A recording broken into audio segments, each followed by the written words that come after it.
जो हजारों साल साल के दिन हो 50,000। आजचा दिवस खूप चांगला दिवस आहे। आज रविवार आहे, सगळीकडे मुसळधार पाऊस आहे। पावसाने बऱ्याच जणांची त्रेधा तिरपीट उडवलेली आहे। पुण्यामध्ये आता पाणी शिरलेलं आहे, विसर्ग मोठ्या प्रमाणामध्ये पाण्याचा। आणि अशा संकटाच्या काळामध्ये आज सर्वांना माहिती आहे की आज दीप अमावस्या आहे। काही ठिकाणी ती दिवे लावून साजरी केली जाते, तर काही ठिकाणी ती शरीराला व्हिटॅमिन मिळाले पाहिजेत, कारण रविवार हा जास्तीत जास्त व्हिटॅमिन देणारा वार आहे। गटारी अमावस्या म्हणून तो साजरा केला जातो। आज महाराष्ट्रामध्ये भगवा सप्ताह सुरू झालेला आहे अनेक गावांच्या मध्ये। आणि आज योगायोग आहे की दीप अमावस्येला कल्याण कृषी पंचायत समितीचे विस्तार अधिकारी संत साहेब, ज्यांचा नंबर माझ्याकडे अगोदरच सेव्ह होता, त्यांचा आज वाढदिवस आहे। प्रथमतः मी त्यांना या गावाच्या वतीनं, ग्रामपंचायतीच्या वतीनं, माझ्या भरत दळवी युवा विकास मंच मुरबाड विधानसभा या मंचच्या वतीनं त्यांना वाढदिवसाच्या खूप खूप शुभेच्छा देतो। आणि त्यांचं वय आता किती मला माहित नाही, परंतु वय कोणी कधी सांगत नाही, पण 100 वर्षापेक्षा जास्त वर्षाचं आयुष्य त्यांना मिळावं, कारण ते इको फ्रेंडली आहेत, पर्यावरण मित्र आहेत, निसर्ग मित्र आहेत। आज पैशाचे मित्र असणारी लोक 90% आहेत। धनाचे, दौलत, पैसा, बंगला, गाडी, रोड टच, पाणी टच, टचा टच, 7-12 उतारा, अटचा उतारा मित्र असणारे 90% आहेत। पण 10% लोक आहेत तर त्यांना ऑक्सिजन टिकवण्याची त्यांना गरज भासते, प्राणवायू टिकला पाहिजे म्हणून झाडे लावा, झाडे जगवा हा मूल मंत्र प्रत्येकाला देण्याचं काम ते खऱ्या अर्थाने करत असतात। मी अनेक अधिकारी बघतो, कालच मी मुरबाडच्या कृषी अधिकाऱ्यांना फोन केला का साहेब, जी खताची दुकानं आहेत जिथे बियाणे मिळतात त्या दुकानांच्या मध्ये 280 रुपयाची बॅग, युरियाची बॅग ती 350 रुपयाला विकली जाते। म्हणजे या लोकांना पगार सुद्धा कमी पडतो म्हणून 70 रुपये ते वाढवतात आणि भ्रष्टाचार करण्याचं काम करतात। असे सुद्धा अधिकारी मला बघायला मिळालेले आहेत। असे सुद्धा अधिकारी आहेत का त्यांचे 5-5 ब्लॉक आहेत, माझ्याकडे त्यांची नाव आहेत। दिवाळीनंतर तो पर्दाफाश होणारच आहे, परंतु असे पण अधिकारी आहेत का त्यांच्यामध्ये देव आहे, जे देवदूत आहेत। खरं तर आज त्यांचा वाढदिवस आहे। वाढदिवस असला का माणूस कुठेतरी फिरायला जातो।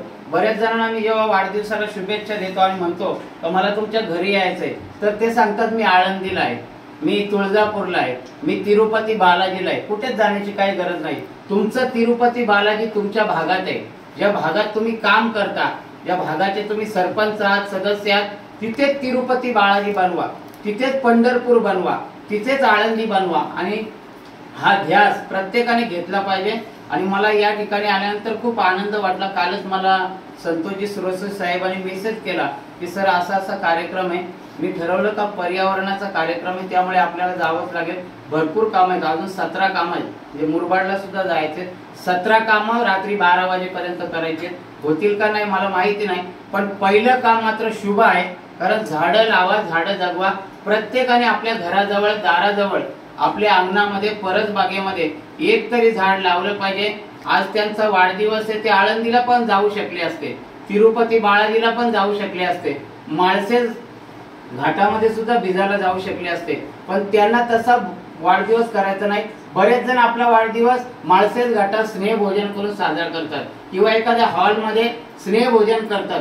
स्नेहभोजन करण्याची काही गरज नाही।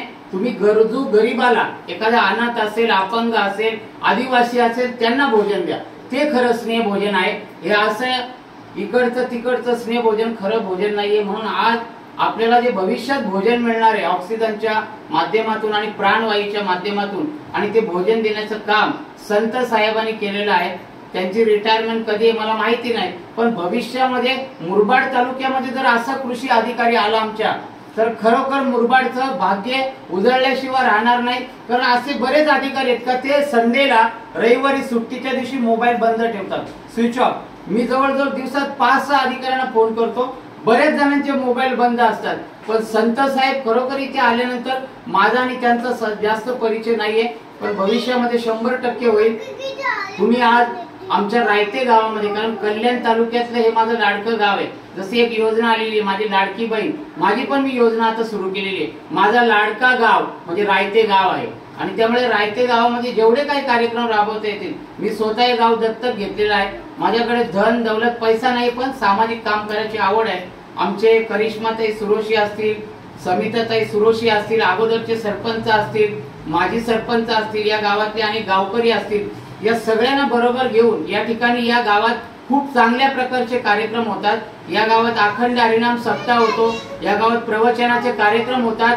हे कल्याण तालुक्यातलं मोठं गाव आहे आणि उल्हास नदीच्या बाजूला असलेलं गाव आहे, कारण 2005 साली या गावाने काय भोगले आपल्याला सगळ्यांना माहिती आहे। भविष्यामध्ये तशी घटना घडू नये म्हणून एक गाव खंबीरपणाने उभे आहे आणि म्हणून आज अशा या कार्यक्रमाच्या निमित्तानं मी तुम्हाला खूप खूप शुभेच्छा देतो आणि खरोखर तुमची फॅमिली खूप भाग्यवान आहे। तुम्हाला 100% आशीर्वाद मिळणार। तुम्हाला झाडं, फुलं, फळं, खोड, त्या झाडाचे सगळे भाग हे आशीर्वाद दिल्याशिवाय राहणार नाही, कारण झाडं लावणं खऱ्या अर्थाने फार गरजेचं आहे। आणि माझी रायते गावातल्या ग्रामस्थांना आणि ग्रामपंचायतीच्या सगळ्या मेंबरांना विनंती आहे का साहेब जी आज झाडं लावतील त्या झाडं जगवण्याचा आपल्याला संकल्प करायचा आहे। प्रत्येक वेळेला त्यांना इथे येता येणार नाही, पण त्यांना माझी विनंती का सरपंचांच्याकडून अपडेट घ्या का झाडं कुठपर्यंत आलेली आहे। आता मुरबाडला आधार फाउंडेशनने 100 झाडं लावली, ते रोज दर रविवारी अपडेट घेतात का या झाडाची अवस्था काय, या झाडाची परिस्थिती काय। तशा प्रकारचा अपडेट सुद्धा आपण त्या ठिकाणी घ्यावा अशी मी आपल्याला विनंती करतो। आणि रायते गावाच्या वतीनं त्याचप्रमाणे माझ्या मंचच्या वतीनं संत साहेबांना मी वाढदिवसाच्या या निमित्तानं खूप खूप शुभेच्छा देतो। थांबतो। धन्यवाद।